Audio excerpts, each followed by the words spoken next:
Happy farming! Update ko kayo sa ating tanim na pechay. Ayan siya, napakalago pa rin. So nakaka-4 na harvest na tayo, pero parang di siya nababawasan. So ang nangyayari sa kanya, yung iba na medyo maliit pa nung una, sila naman yung lumaki. Kaya nakakatuwa kasi alam namin kikita kami ngayon dito sa aming pechayan. So ayan, pinapakita ko lang sa inyo, ina-update ko lang kayo para sa ganoon may idea tayo.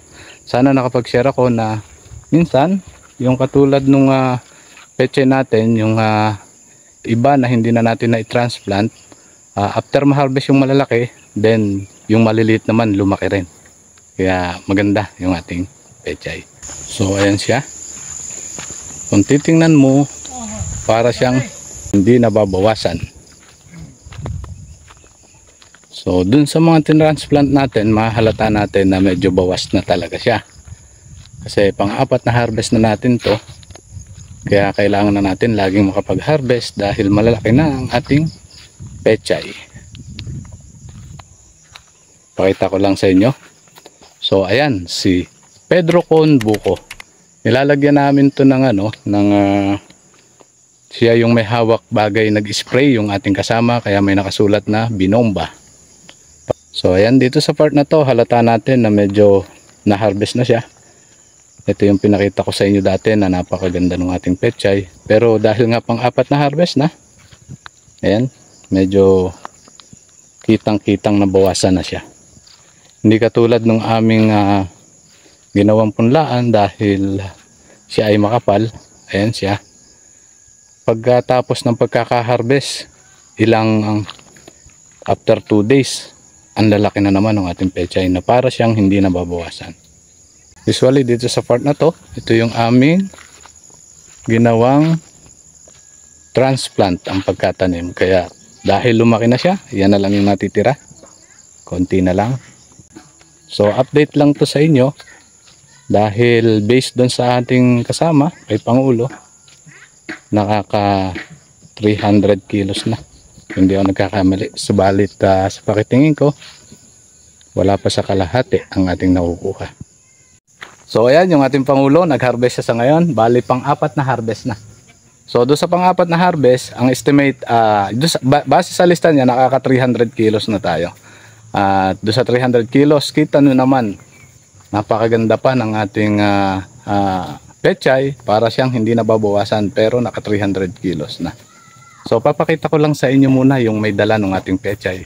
Kasi yan yung mga nakakasama natin. Ayun siya.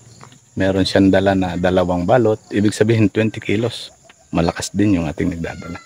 Tatanungin natin si Pangulo kasi maliban doon sa na-harvest, papakita natin kung ano yung status ng ating mga pechay. Kasi kitang-kita naman natin, ayan, sa likod ni Pangulo, after makaharvest niya ng 300, ay meron pa tayong pechay at mintres na nababawasan yung ating pechay, lumalaki naman yung ibang maliliit. Kaya na mapapansin nyo, para siyang hindi nababawasan. So Pangulo, anong masasabi mo dito sa ating production natin ng pechay? Makakailang kaya tayo kung sakasakali after na matapos? Estimate lang naman kasi hindi pa tapos yung ating harvestan. So sa ngayon, nakaka 300 na tayo na naka-harvest. Pinipili natin yung malalaki. Ayun. Then iniiwan natin yung maliliit para lumaki pa uli siya. At sa aking estimate ay makaka-harvest yan ng 1 tonelada. Dahil sa aking kalkula ay nakaka-3 parte pa lang ang nakukuha o naka-harvest. So ayun, estimate niya ay nasa 3 parte pa lang na-harvest sa 300. Pero ang sabi niya, ang estimate na sanang makuha namin at sanang makuha yung target, maka 1 tonelada kami dito sa aming taniman ng pechay. So ito ay isang update na rin kasi itong aming gulayan ay kasali sa programa ng Philippine Coconut Authority. Update lang ito sa gulayan sa ilalim ng ating niyugan. Ayan, kahit kung mapapansin nyo, may mga puno tayo ng niyug dyan. Ayan, at yan yung ating gulayan.